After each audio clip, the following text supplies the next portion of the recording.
Okay, only gentlemen.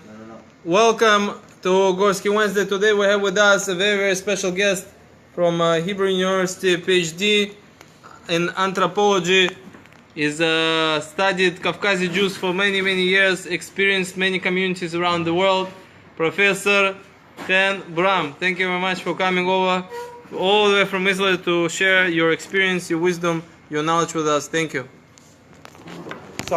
Thank you very much. Erev Tov. Sheh B'Shmo Hebrew. Good evening.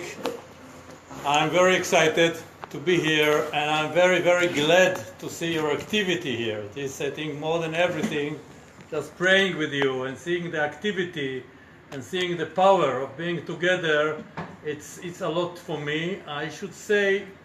So maybe I will tell you a few words about my general experience and different topics, and then we can choose one topic and talk about it. I actually opened 4 different presentations, 3 or 4 different presentations, because I didn't know what will be more interesting for you. So I will give you some broad idea of what I'm doing and what was the history of my involvement, and then maybe we can choose one thing and see if we still have some power to go on. Now, I just want to say before that basically I came here to Brooklyn to learn from you.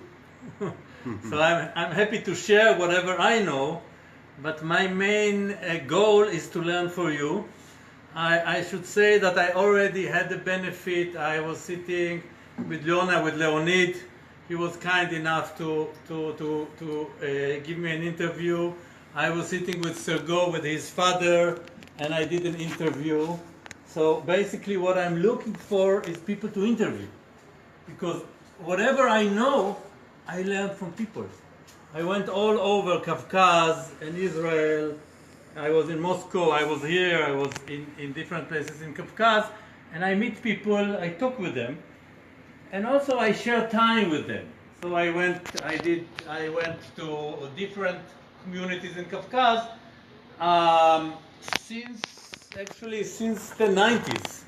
And I spent time with them, simply going for happiness, mourning for simcha, for evel, for everything, and simply trying to understand the life by sharing time together.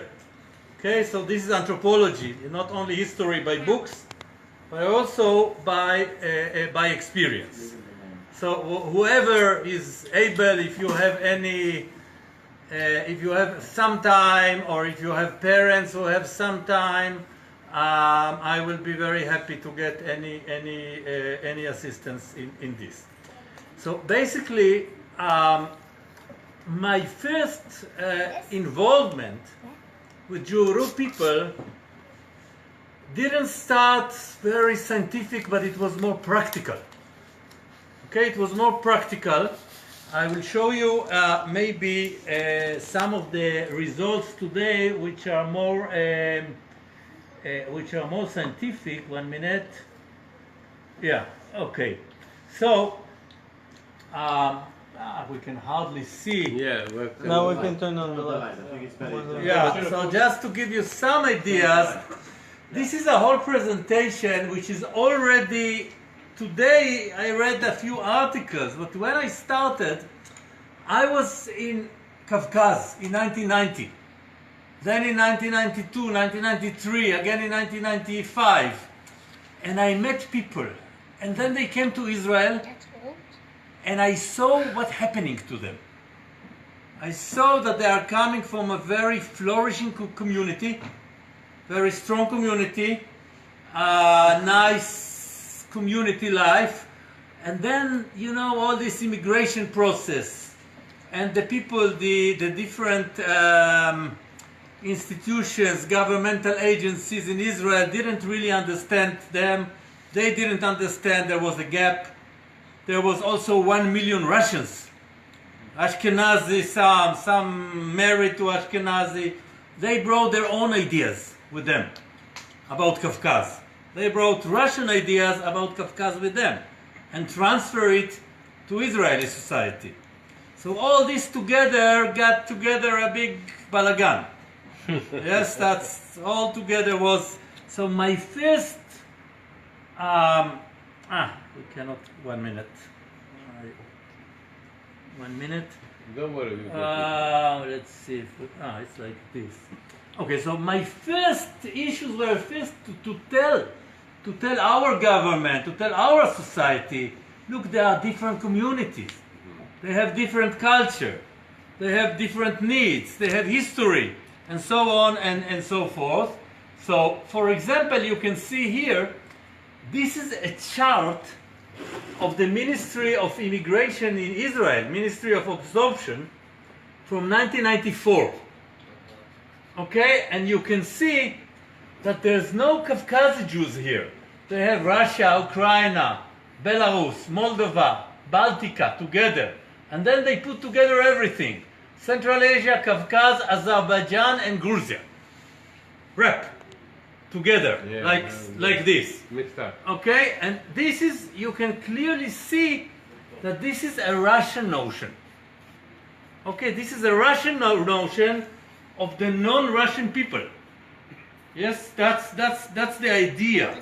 So for me, I was analyzing these kind of things and trying to get the policy change and also work a little bit with the people. So here you can see the first change of policy in 1997. They did some change in policies. We can go on with this. Again, this was governmental, but then my interest was also to understand how people in everyday life understand when they meet Jewish people. What do they understand? Okay, so Jews are very interesting because different people can see them in different aspects and in different periods. So I give here one very small example. Maybe you know this example. So this is a very famous Israeli singer. His name is Arik Einstein, and her name is Yafa Yarkoni. And this is the very backbone, like you can say, of Israeli mainstream hegemonic music, Israeli music. This lady is actually Yafa Yarkoni. She is Abramov. Caucasian. Okay, she's Caucasian. But most Israelis, they don't know. They think that she is Ashkenazi. They think that she is Ashkenazi. Now, if you go to this lady, you know her? Sarit Haddad? Aywa. Yes. This is Sarit Haddad. Okay. She was Yafa Yarkoni, but actually Abramov. She is Sarit Haddad, but actually Chodedatov, right? Chodedatov. So today people know that she is Caucasian, but when I did my studies in the 90s and the 2000s, most of my students, what did they think? Ashkenazi. No? Moroccan, exactly. Moroccan. They think that she is Moroccan. Okay, so you can see what happened to Caucasian Jews. They are grounded in between this Sephardi, Ashkenazi. Where is it exactly? So this was one. Now I don't want to go on, but there is a whole study here which goes to analyze the policy and perceptions, not of Caucasian people, but Israeli policymakers, Israeli psychologists, educationalists, these people. And this was my work for some time. But then I decided that I should do more about Caucasian Jews themselves and introduce Caucasian Jews, learn about them, and tell something to Israeli society. Now the problem is also you have young generation. I don't know what's the young generation here. Maybe they know a lot about Caucasian history, tradition. Maybe not, I don't know here. But in Israel, one generation, they don't know a lot. They don't tell them anything in school. Parents are working. They are going in the morning, coming back late in the evening. So there's these issues. So this is something very basic, just to give you some ideas about who are Caucasian Jews and what is their tradition. So, just to give you some examples. So, of course, some maps, some ideas. You recognize this one? Yes, of course. All Mizrahi. By the way, this is old picture. Do you see this? Yeah, you're right. So Yeah. this is the old picture. Then they changed the name, Caucasian. just to remind you That's right. that there were changes and there were some issues here also of encounters. So, so this is, for example, a picture from Cuba, from Krasna Slavoda, from Ruba. This is a theater group in the beginning of the 30s. So it gives you some idea about your forefathers. This is Krasna Slavoda, beginning of the 1930s. So when I teach my students, I ask them what do they see. So on the one hand, they see very traditional people. On the other hand, look, there are men and women. Women are not outside, so this is already communist Soviet Union, but Yeah, traditional dress, traditional approach, but together doing theater, doing music. Very interesting combination to understand these processes of modernization in Caucasus. This is very interesting. This is a picture that I took in Derbent, in the cemetery of Derbent. Now, what is so interesting here is the Hebrew script. Yeah. The Hebrew script here is Po nikbar asher nishbar sarig. Now, this is such a glavni ivrit, very high, literate Hebrew. It is not any kind, sometimes in cemeteries you have like something very written already. Yeah. Like general. General, yes, you can take some Lesgin or Azeri, he can work there and he Something just put exceptional. it like this. Something exceptional. But here it is clear that the man who wrote this, he knew very literate high Hebrew. What does that mean? Again, Can you translate the? yes, Pon Yeah, Asher well, Nishbar Sarig. Well, that's Sarig okay. is like the branch, for example, of the wine tree. Oh. Okay, a branch of a tree. So it's like a branch that was taken down. But again, even Israelis today will not understand. You need to be very literate for this.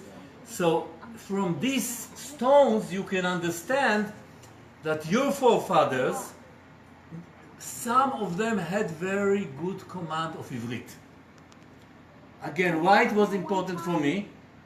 Because some of the people, when Caucasian Jews came to Israel, there were some problems of learning Ivrit.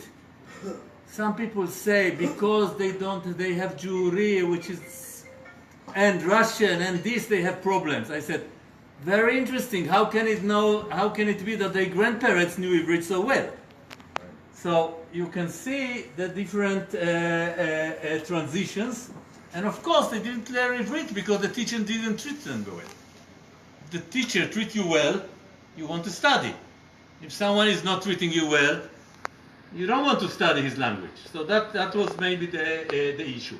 So this is very interesting to see the This command. is very old part of cemetery. Very old part of cemetery in Derbent. This, I don't know if you can see it, but this is an interesting picture. You see all these people here in European dress, and in the middle there are two Caucasian men. One is coming from Grozny and one from Khasavyot. Actually, one from Khasavyot and Grozny and one was from Kuban area. These were people who came to Nalchik afterwards, but before they were in Kuban.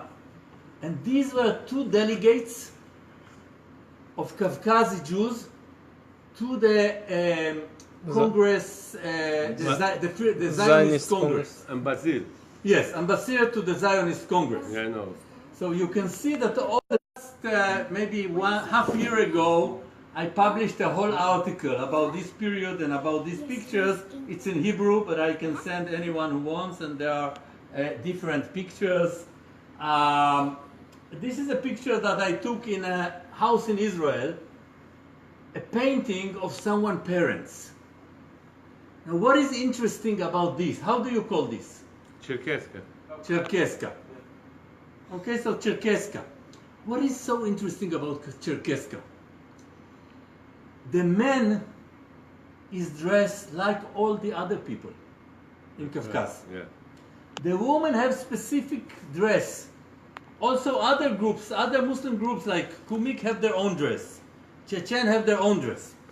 Now, the men have Finjal. kinjal. Kinjal or kinjal. Probably Jewry people are the only group that for generations men have the same dress like other men. If you want to compare it to anything, maybe to American society today. If you are in America today, in Broad Street, people are going out, you see different people, Jews like other people will have like business dress. So Jews were like others and men could have arm. Now in Morocco, in Poland, in Yemen, in all these places, most of the years men couldn't have arm. Christian lands. It was not allowed. So we see here something very special about the Juru, about Kafkazi Jews. That they could have arm. Probably I would say that they were respected by neighbors. And also Muslim law, Sharia was less important than Adat. Yeah. Okay, Adat was more important. Yeah. They knew Adat, they could be like any other person. So this is very general. Of course, the very different languages of Kafkaz. So what we know today is that your grandparents or father or grandparents, some of them probably knew 5 languages, 6 languages, 7 languages. People knew many languages, and this is also unique for Kafkaz Jews. There were also other groups, other Jewish groups like this. So I will not get to all the different things here, but do you recognize this place? This is a Hatuna. You can see the Kala here. Where is this? This is a picture that I took. This is Kolonka. This is Nalchik, Kolonka, and this is 1990. So still very strong community life until the beginning of the 90. In Nalchik. Now here I was very interested in one tradition in Kafkaz. I don't know if you heard about it. It's called Kunak. Kunak öyle. Kunak? Kunak. Гость. Kunak это гость. Malchik is Nalchik. Yes, you will know that. Okay, so Kunak.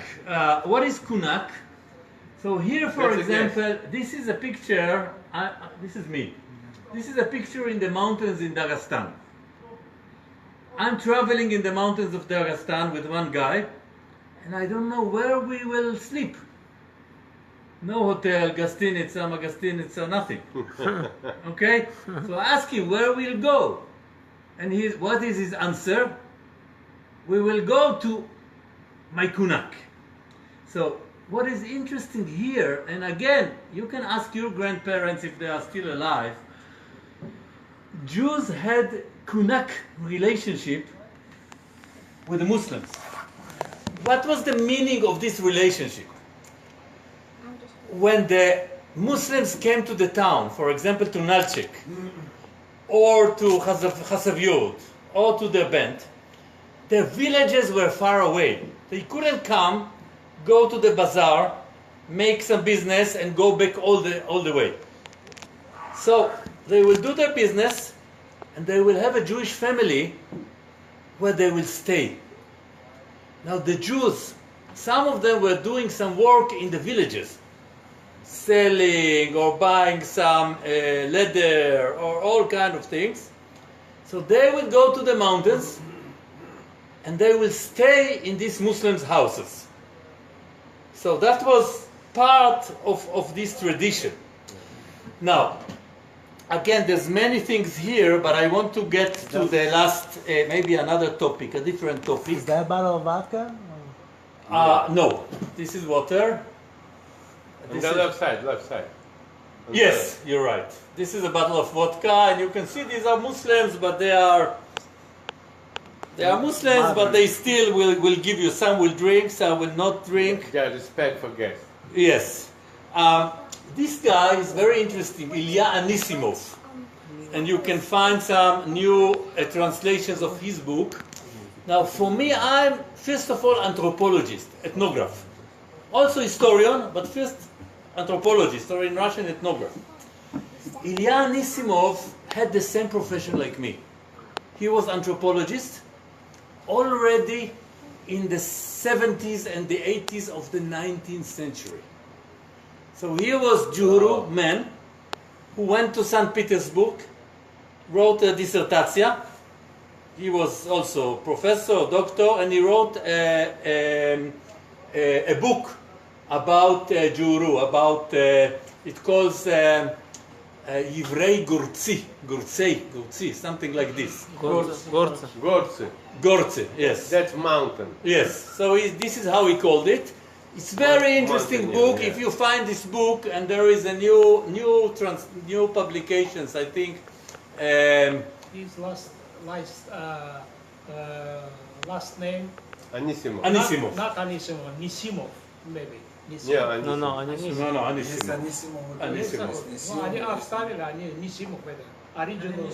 Anisimov там есть Nisimov, тоже. Nisimov. He was- Он был Anisimov. He was not Gorsky. He was Gorsky. Oh, he was Gorsky? 100% Gorsky, and he's writing Isaac. about his Anisimov. traditions. Азик Нисимов.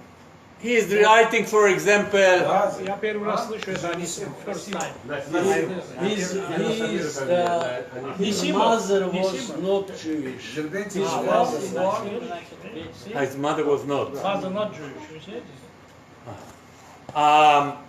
So he is writing about his group, about his tradition. I think Zaur Gilalov, you remember his Yes, yes. him. Yeah. He published his book Well, again. that's So a- there is a new edition of his book that came. Now I was interested also about this issue of tatizatia. Let's see. Who have a Soviet passport here? Who still No have one. Soviet passport? You used to have Soviet passport. Yeah, you used to have Some it. have Yeah. Tatinec, some have Mountain Gorsky. Yes, exactly. So in the fifth column, in Piatny, how do you say? 5 grams. Tategraph. Yes. So there were three different, probably you know, three different ways. Yeah, Some had Gorsky Ivrei, that's right. some Tati, and some Tati, and some Yivrei. Еврей. Yeah. Okay, so what is the issue here? This is a big politics of Soviet Union, Kafkaz. Yeah. I will not Assimilated go Jews. now to all the Yeah, details. assimilated Jews, And right. still we are studying it. We didn't finish. We have something written by Michael Zand. A little bit. There is my friend. He's a professor in Makhachkala, historic. He wrote a little bit, and I wrote a little bit about it. But we are still studying it. Maybe one of the children from this community will write a full book about it. But basically, this was an attempt of the Soviets to take Juru people From religion. not from religion. This was a conversion, but not religion conversion, ethnic conversion. Ethnic conversion. So they want to say, религиозный это еврей. Но народ это не еврей, это тати. Okay, you see what's the difference here? They changed the. So they want to change the ethnos. Like Khazari. Khazari. They connected it to Khazari and they did all kind of, Yeah. we say in Hebrew, migdalim porchim ba'avir, like towers in the air. Yes. Fantasy. They made all kind of invention. There were some people from the community who were also involved in this.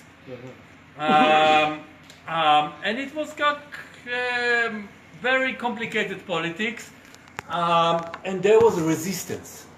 Resistance is very interesting. So, for example, I met some families, and they told me, we decided that this brother will be Ivrei, or Goski Ivrei. This brother we put Tat, so we will have one academic. Okay, so they make some kind of agreement, tactic, how to deal with them. You need to deal tactic, you need to be wise. So the Tat will go to academia because this is how the Soviet played. The Soviet didn't come with sword.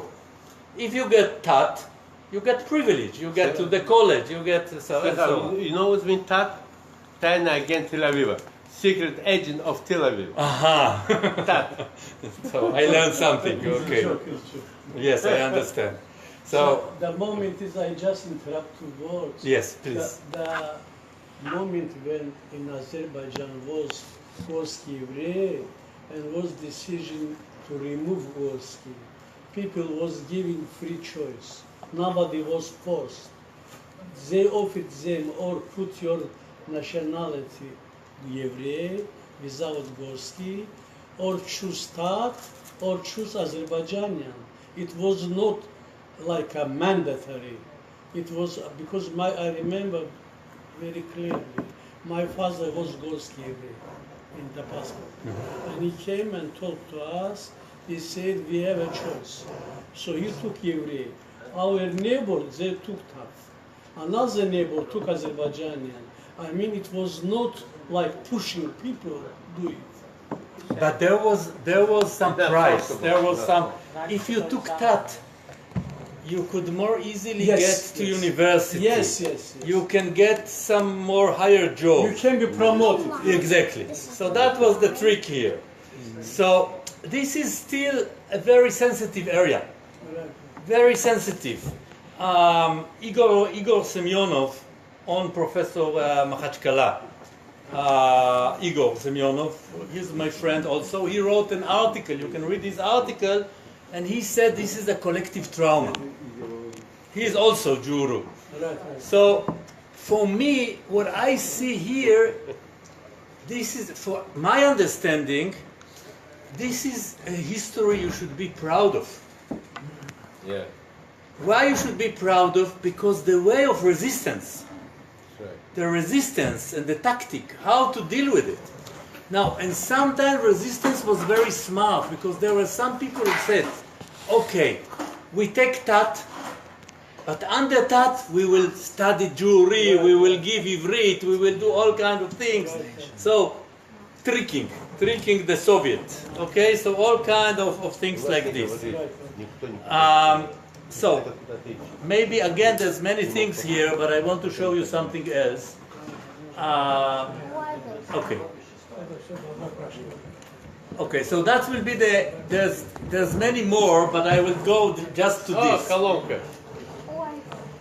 Okay, so I'm moving now to something else. I'm trying just to give you some kind of survey of what I'm doing, and it's only part of it. So this is very important for me. And only in the last years I decided to deal with it because I felt that it is doesn't get enough attention. And what is the issue here? The question is Holocaust, Shoah in Kafkas. And occupation.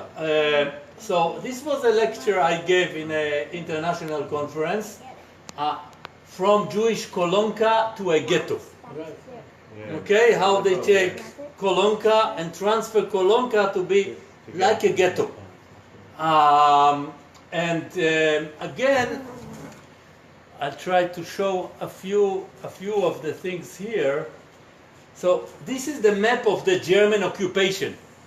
of Kafkaz. Again, we don't have good screening here, but this is the line. The line is the line of the mountains. Elbrus is here. Elbrus is here. Chechnya is here. So this was the line, all this was occupied by the Germans in the same years that there was also the Battle of Stalingrad. That's right. Over here. Where's the Kuba over there? And There's the Kuba. on the map. Kuba is here. All the way. Kuba is here. So they never got there. They never got here. They never got to the Makhachkala, Derbent, Derbent, Kuba. yeah. They never got. Even to Grozny. Grozny is here. They never got. The part of them. But they got to Nalchik, Not completely, yes. Nalchik, Mozdok, Mozdok. Mozdok. Right, right. Piatigovsk. All this area, the German took them. Stavropolsky Krai. Stavropol, okay. North, yeah. Stavropol Krai, Karachay Cherkess, Kabardino-Balkaria, all this area, Krasnodar Krai, the German took them. So what's happening in these areas? So this is something about my methodology. That's my grandmother. Really? On the left. This is your grandmother? Yes. Huh? Okay, in Ashkelon? Yes, that's Mazal. That's my grandmother. Okay, so you see, I interviewed, I interviewed your grandmother. The папин маму, что ли? Мою тетю. Actually, she's my mom. My mother and her grandmother, the cousins. Okay, so what I'm trying to do, I'm trying to meet these people. Okay, so your grandmother was very hospitable and great. I'm gonna call her tomorrow.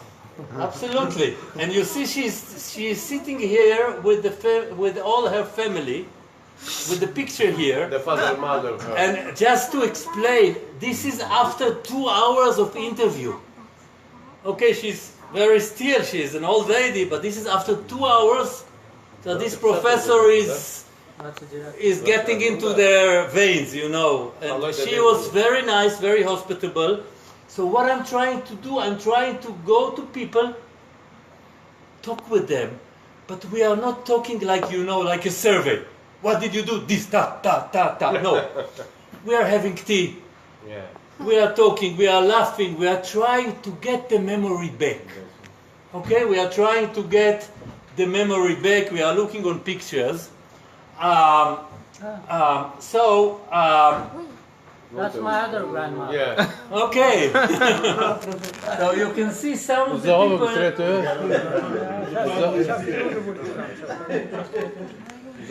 So this is me. This is Renata Shalomov. Renata Shalomov, she's an activist, and she's also from Nalchik. And she lost her family also in Holocaust.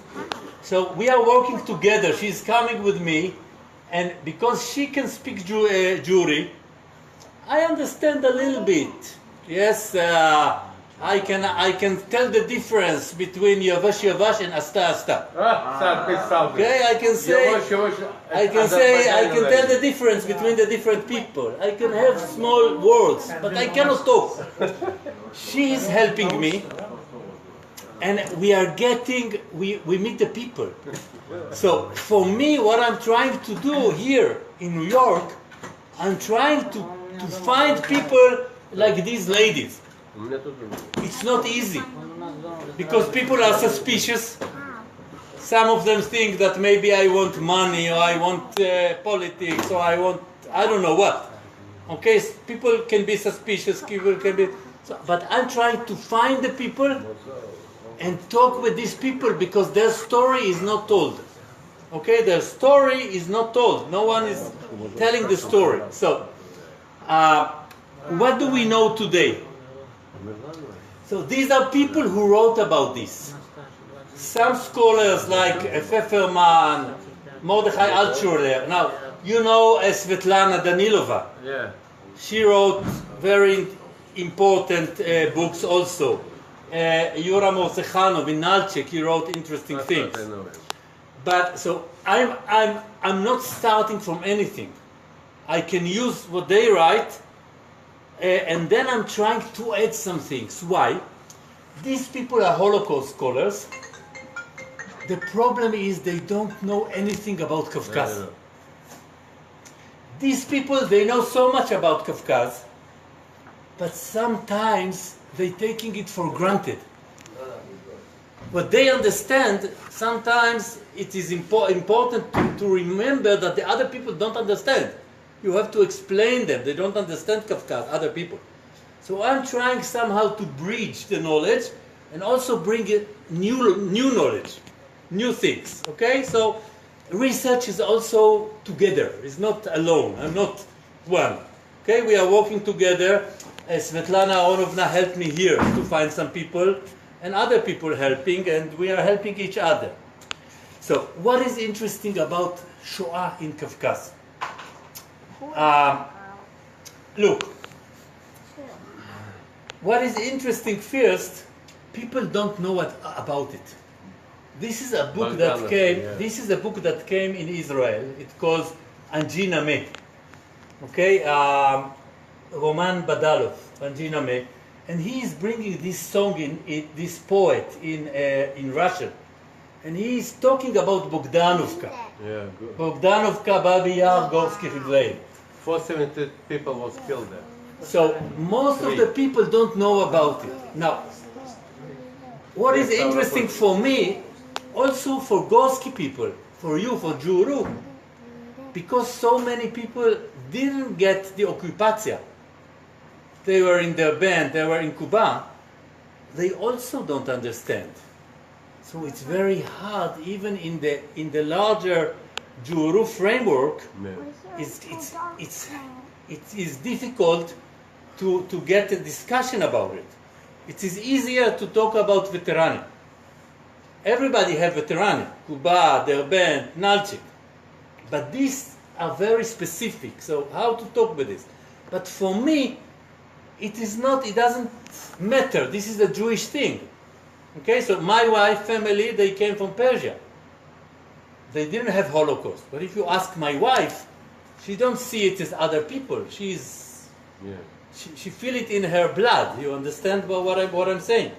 So the thing is how to bring it to the knowledge of people. Now, these are different places where the German occupied. That's right. So, in Krim, there was one kolkhoz of Gorsky people. Yes, yeah. In Krim, Shaumyan. All the people there killed by the German. The German killed, gather all the people, shot all of them. Juru, I'm talking about Juru. Stavropol Krai, in all Piategorsk, Yesantuki, all these people, all these places, there were many Ashkenazi people, some Gorsky. Mostly Ashkenazi was there. Mostly Ashkenazi. The Germans come, they take all the Jews, Ashkenazi and also Gorsky, Gorsky, yeah. kill them all. Put them and kill all of them. Then Bogdanovka was a kolkhoz, Gorsky people, Juru. Germans are coming, killing all of them. Not German killed them. They killed them. Kazakh. The Russians killed them. So the Kazakh probably gave them. Not gave it. Support them. Didn't But- give it. They support them. No. Они помогали убивать. Like in Ukraine killed the most of Jews. Ukraine killed and it was a German. Over there, Yeah, but what we know. Bogdan, my father told me, Uh-huh. okay, even what German was actually that Kazakh gave up them, all right, and to help him out to kill the Jew. Absolutely. They was help them. Yes. They shoot him too. Yes. I wouldn't say only German killed, and Kazakh, the Christian killed them. I agree. What I've met The SS was there. SS was there. SS was operating it, but it is clear exactly what we hear here. It is clear that, as Sergei is saying, without the assistance of the local people, this Kazaki, Yeah, they hate it the was Jews. not so easy. Now, they have some conflicts. This was new kolkhoz. There was some conflict of water, and also anti-Semitism. Where was this located, Bogdanovka? Bogdanovka in Stavropol Krai, Stavropol Krai. рядом граница זה ללקומס. כן, אוסטיה и קברדינו-בלקריה. זה לקומס, כן, אתה צ'וט וישי. כן, עכשיו, מנג'ינסק, לא אשכנזי רוקו שם. another kolkhoz, Juru, all Juru people. No, that was Ashkenazi half a Juru. Okay, so you see why research is needed? What I'm doing, trying to get, like Sergei is saying now, I'm trying to get in many people. And I will get different opinions because people have different memories, things are changing with the years. So maybe, I'm not saying I didn't finish my study. To what my understanding now is, my father told me, I don't know. yes. So I had 2 hours with your father. Yeah, I know. But we didn't. You remember we didn't have time to talk about this. That's right. And maybe I have to come back and ask him also Okay, about no this. Problem, no problem. So the question is exactly to get people from these places. So, for example, in Zelenchuk in the bar. yes, now Zelenchuk was a small village, Yeah. Stanica. All the Juru lived there. Some Juru, maybe 50, maybe something. Yeah. I don't know how many. Karachay people. No, but this was Cossack. Kazaki. Kazaki. There were many Ashkenazi who came evacuee. Okay? They killed all the Ashkenazi, but the head of the Stanica, of the Kazaki, probably he had some good relation with Juru. Yeah. Although he was Christian. Again, I was very surprised when I heard this. And they were not killed.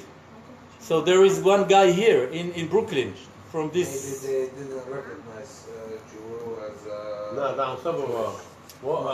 they know they're Jewish, but they thought Okay, so I will get different type of That's right. absolutely, but I will get to this in a minute. Anyway, Mozdok for me et avaporos. I don't have enough information. I'm still looking for people. My father knows them. Okay, Because so my aunt Pamagat minye, right?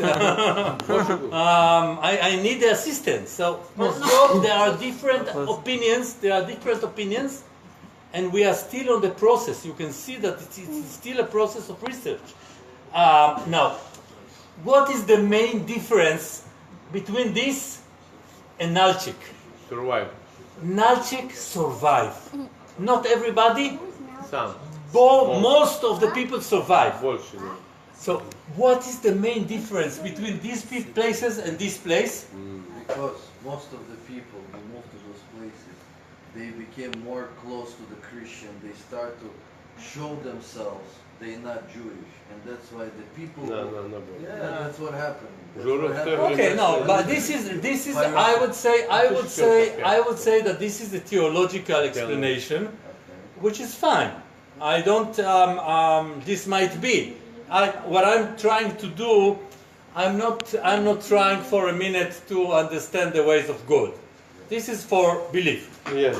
So here for history, what I'm trying to understand is that the social processes. Altshuler talks about this, no? The Nalchik. Altshuler talk also about it, and Altshuler is a good friend and in a way a kind of teacher. He never taught me officially, but he was teaching me by his spirit, and I know him very well. He's a great person.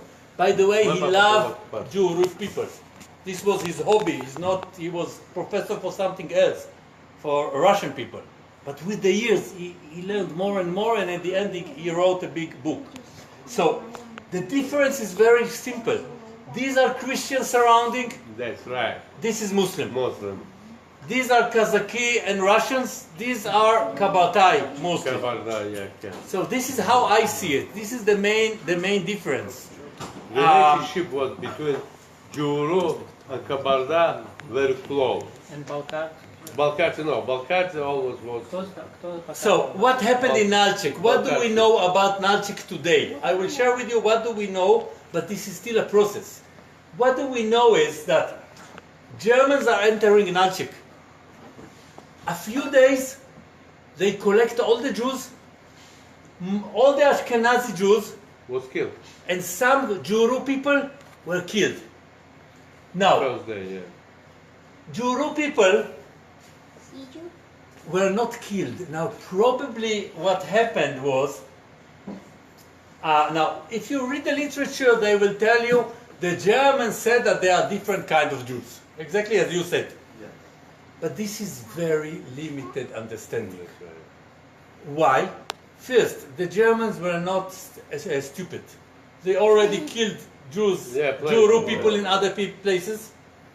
And as I understand it, the Germans knew, but they decided not to know. It's not that they didn't know, they decided not to know. Okay? It's like you see someone, you see that your neighbor is doing something, but you decide not to know about what he's doing. Okay? You see that your neighbor is going with another wife, another woman, you don't know about it. That's it. It's not that you don't know. From now, you don't know.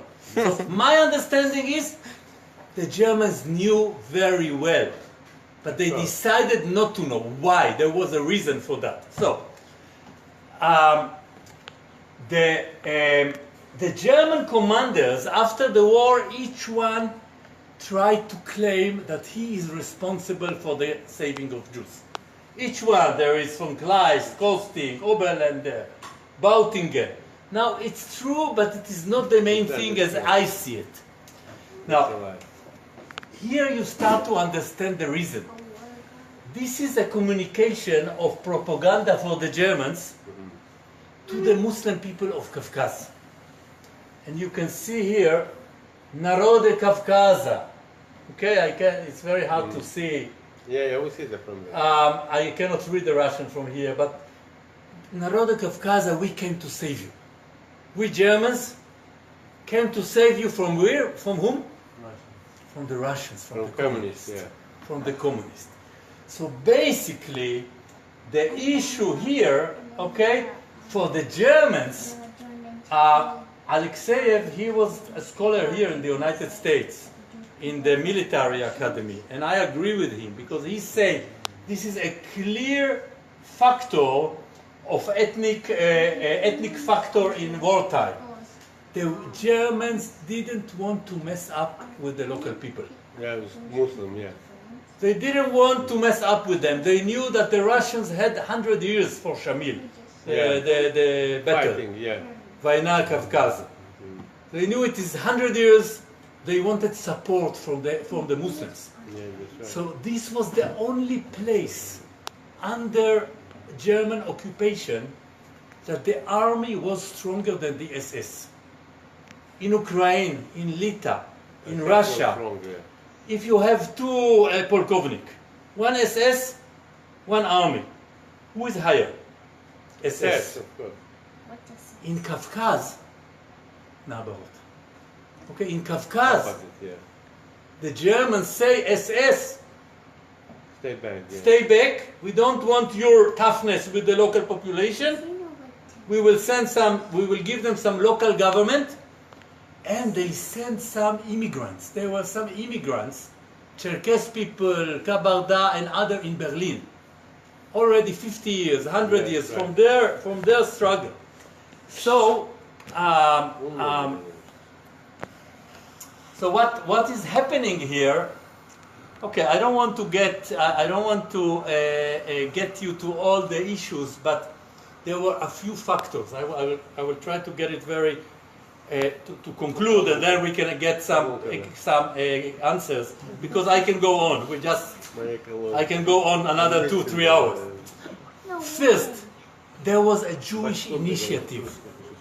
The Jews organized themselves, went to all the people in Kolonka, and tell them, stay home. When the Germans are calling you, when they say come to this place, don't obey, stay home. No. Giladov, and there was one tailor. I have to remember his name. 1 minute. Yeah. It was a teacher school. At Buki Atez. 1 minute, I will find his name. Gilado, yeah, you're right. It was. Samuel Gilad. Samuel? Gomul Gilado, yeah. Giladov was one of them, but there was one more.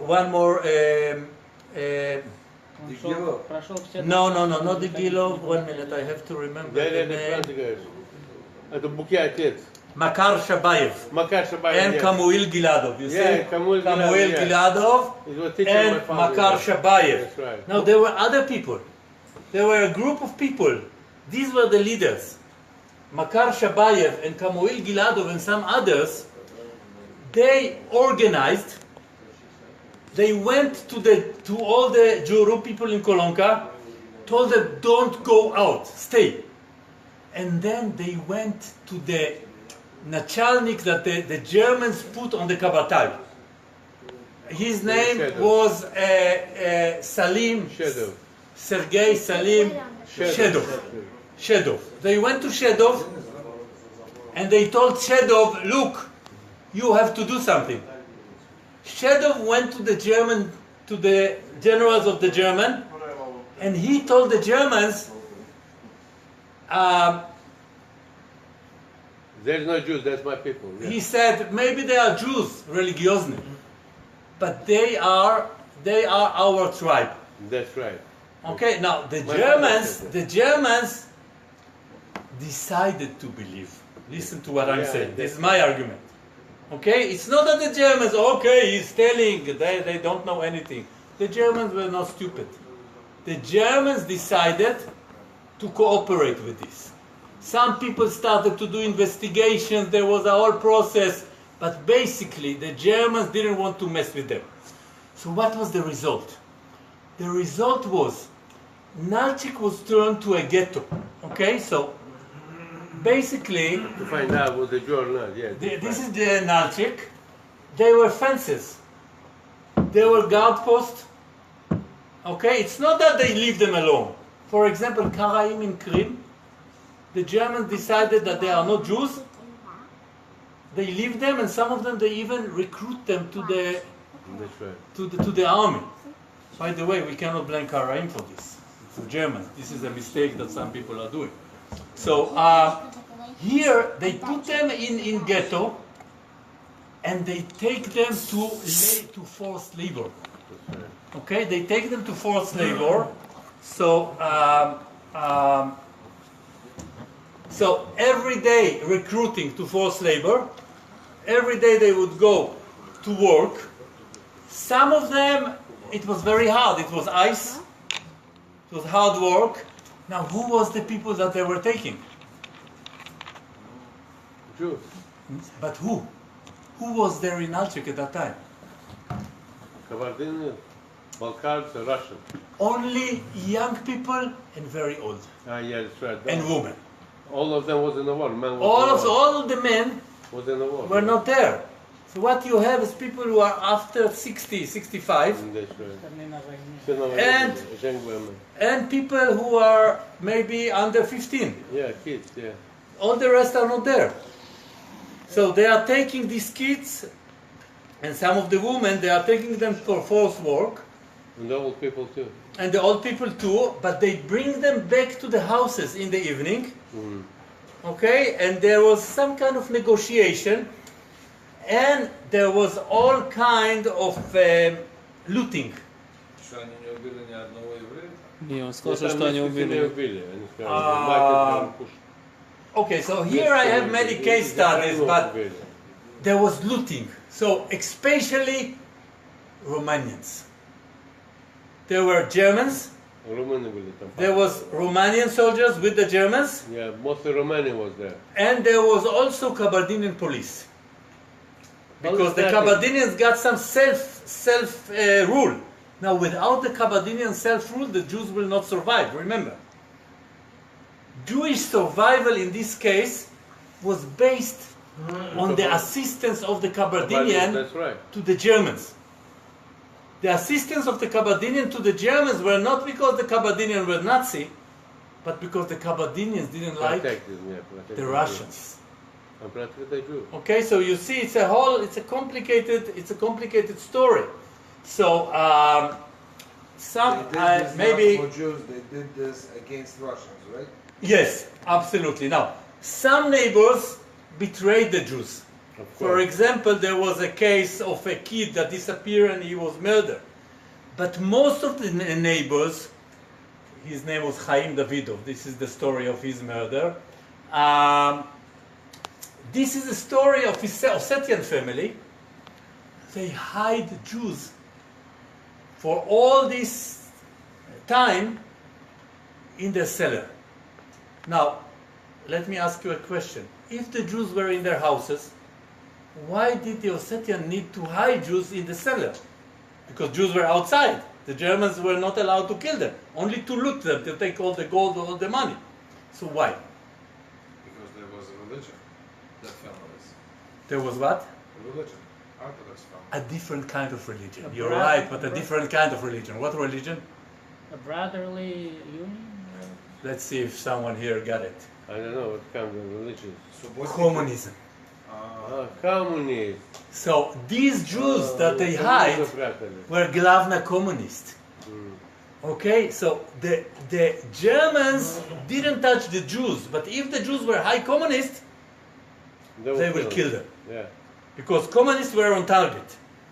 So this Ossetian takes these communist Jews who are Juru. Okay, you know that many Juru were high communists. Yeah. So they take these Juru and they hide them in their house, meaning that if they find them, of course the Ossetian will be killed. So these were some stories about Ossetian, some stories about Kabardinian villages. We have different stories like this. Another stories like this is war POW, prisoner of war. So Jews were fighting in some commands, in some battalion, with Chechens, Dagestani, Azerbaijani. All the time, yeah. All of them became prisoners. Now, once the Germans got prisoners, they will look for Jewish soldiers. Once they find the Jewish soldiers, they take the Jewish soldiers, all the rest are there, and they take them to kill them or send them to camps. Okay, so I found 3 cases, and maybe there are more. My uncle was in a camp like that. So, Ahmed. Again, I need the story. If you can sit with him, get from him the story. No, he passed away a long time. So, Yeah, he told that story about what it. is the story here? All the soldiers are there under the Germans. Everybody knows that this guy is Juru. His friends are Chechen. But the Germans cannot know for circumcision. Why? Because they're No all Muslim, no Muslims. Jews. Exactly. Muslims are also circumcised. Okay, so I need They this speak- story. they I speak need and this come out story. very This well. is another story of the same type.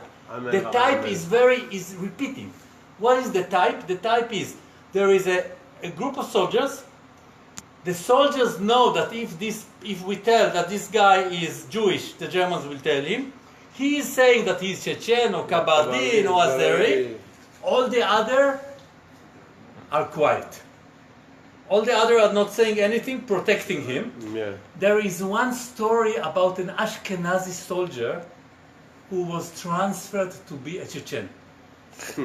Okay, so he was somehow he was close to these people, and they told him, "Don't tell anything." And sometimes I heard different stories. For example, someone in the night dreaming shouts something in Juru. Oh, it's good time. Someone heard it. They come to investigate. But then again the other soldiers came and they say, "What do you want for him?" And again the German interest was to take these soldiers and recruit them to the German army. That's right. By the way, some of the SS people who killed the Jews were Caucasian people or Russian people from the Soviet army recruited to the SS. Yeah, mostly Ukrainian, yeah. Okay, recruited already. Mostly Ukrainian. Yes, but also others. But that's Also not, others. Not so many Caucasian people. Now, this is the story of the Kabardinian villages. Okay, so in the villages, this is, for example, a story of Shammai Gudayev.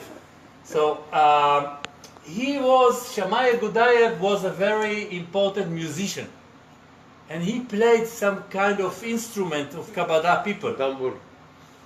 He played this tambur or some other instrument. So his son is telling how they were running away from Nalchik, from Kolonka, to Volneaul, to the other side of the river, and he said, and he was a kid, and then the Kabardinians would feed him, and would give him some food, and they will go back to Kolonka for the night. So all kind of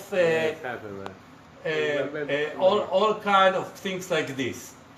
So what we see here, another thing is, most of this generation, they knew this Adigabza. Adigabza is Kabardinian. Exactly. Adigabza is Kabardinian. What is this? It's the language. It's the language of Kabardinian people. So, because they knew the language of Kabardinian people, they it was easier for them to claim this claim, and also it was the Kabardinians saw them as part of them, so they were assisting them. So this is a very different story of survival, because what we see here is not a survival because people were simply, humanitarian.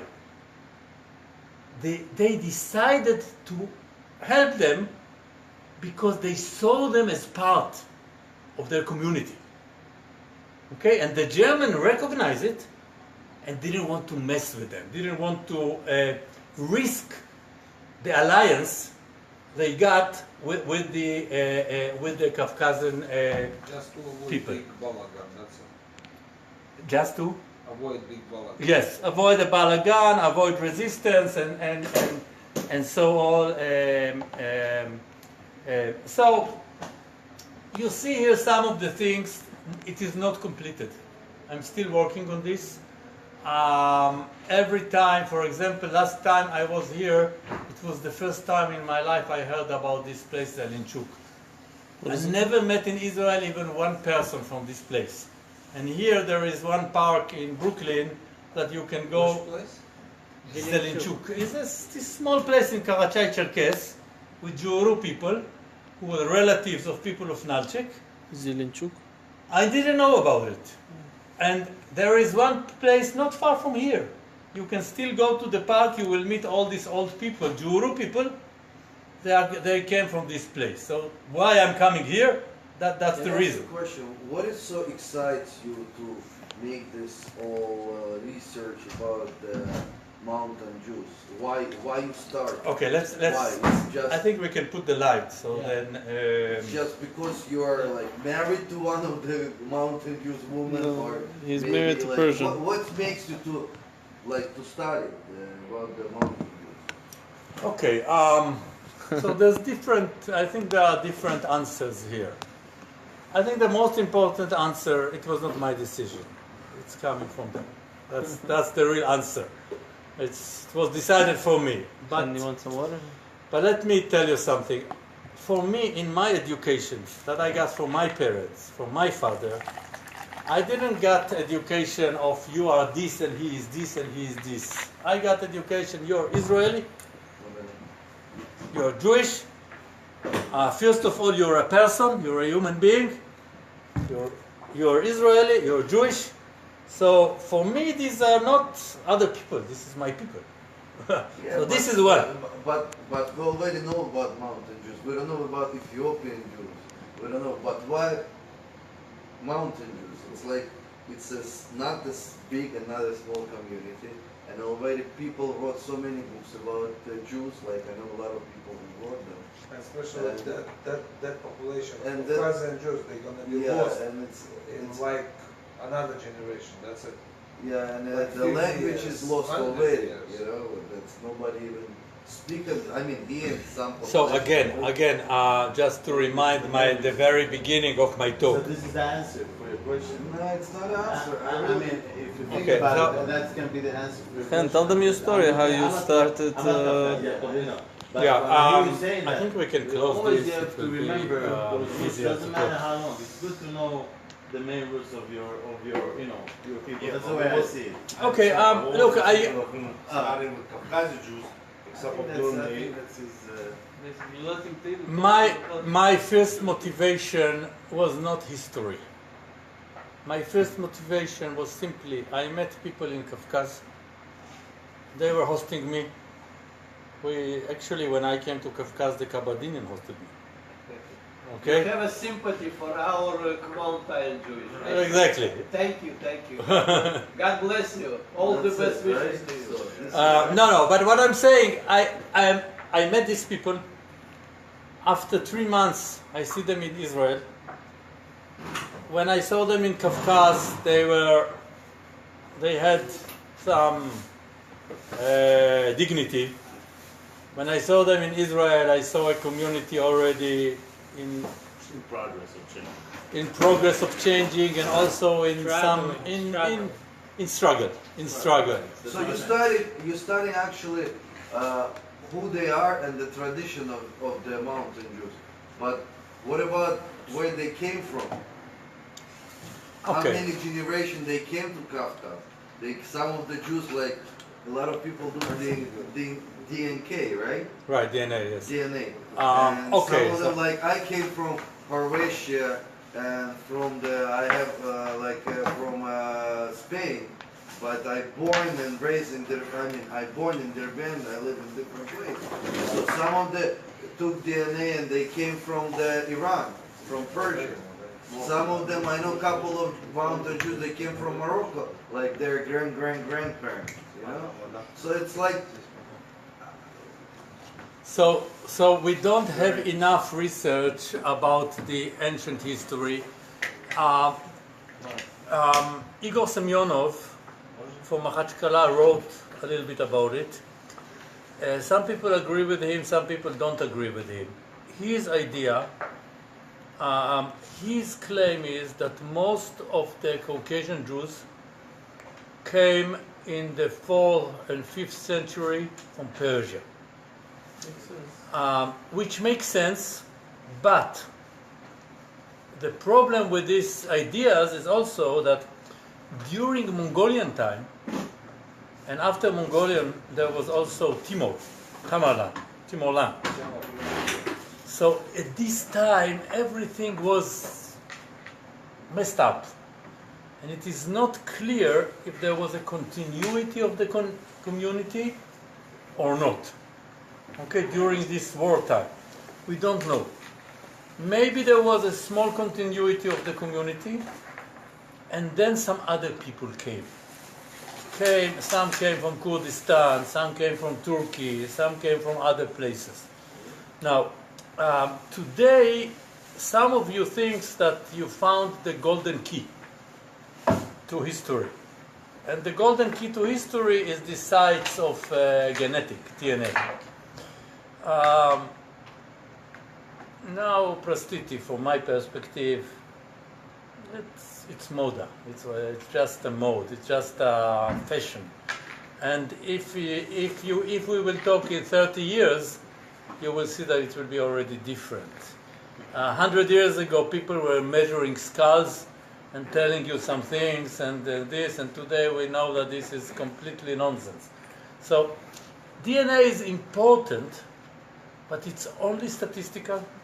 It's give you some idea. It doesn't give you accuracy. It is comparing different things and give you statistics. It cannot go beyond the comparison of the people. So, for example, if someone is coming and he is saying, "I'm from Nalchik," but actually his grandparents came from Zelenchuk, and these people from Zelenchuk were of Kuban, because we know that in Kuban there was a village. Today we know it, but he don't know. He said Nalchik, so it's written Nalchik in the DNA. You see how it goes. So it's more complicated now. It's not even written Nalchik. It's so limited right now that the more people take this test, the more they can improve. Right now it's so generic. They give Exactly. So the DNA is important, but it will be only part of the story. There's a young guy in Israel who is a very interesting guy. He's 18. He's maybe 20 years old, but he's very interested in history. So we talked a little bit, and he sent me some article that he wrote. He's also interested in the DNA and other things.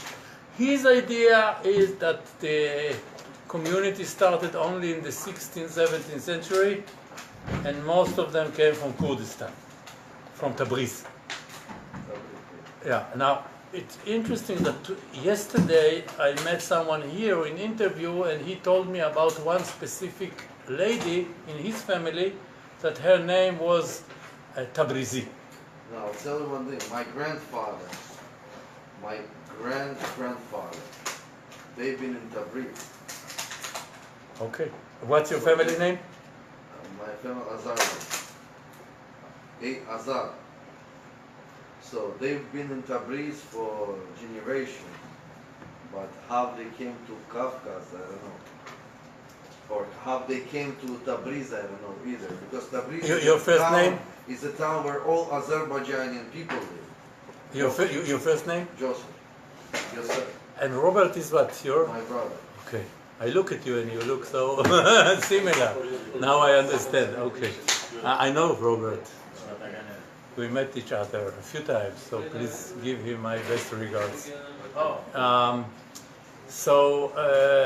Okay, so that's a very strong tradition. Very strong tradition, absolutely. It's, my understanding is that Caucasian Jews are not made from one migration. There was probably one migration, then other people joined them, other people joined them. But for me, what is more interesting is not this process, but the product. The product is a specific group with its own Jewish language, clearly. Jewry is a Jewish language with 4, 5, how many dialects? What do you think? 3? I know 3. You can say 3, 4 major. Okay, so I would say 4 major dialects. Right. 4 major dialects. Haituri, Derbandi, Rubai, and Shirvani. Yeah. And maybe Vartashen, another dialect. Maybe. I'm not sure. Okay? There's an article in English that I wrote about, it's not about the language, it's about the politics of the language. Yeah, Vartashen is more like they speak more with Georgian language. I met a couple of Vartashen people in Moscow, and they speak totally different language. Okay, so you see, and but clearly all these people were connected. Clearly they had some communication because the language is the same language. It's not me. I mean, there were Professor Misha Zant, Alav Shalom. He was a very good, great scholar of languages. And now, what is the language exactly? Even this is not completely determined. So I was sitting together with one very big Iranist in Israel and with someone from the community. And we studied together. And this Iranist wanted to understand if it is Middle Iranian or modern Iranian.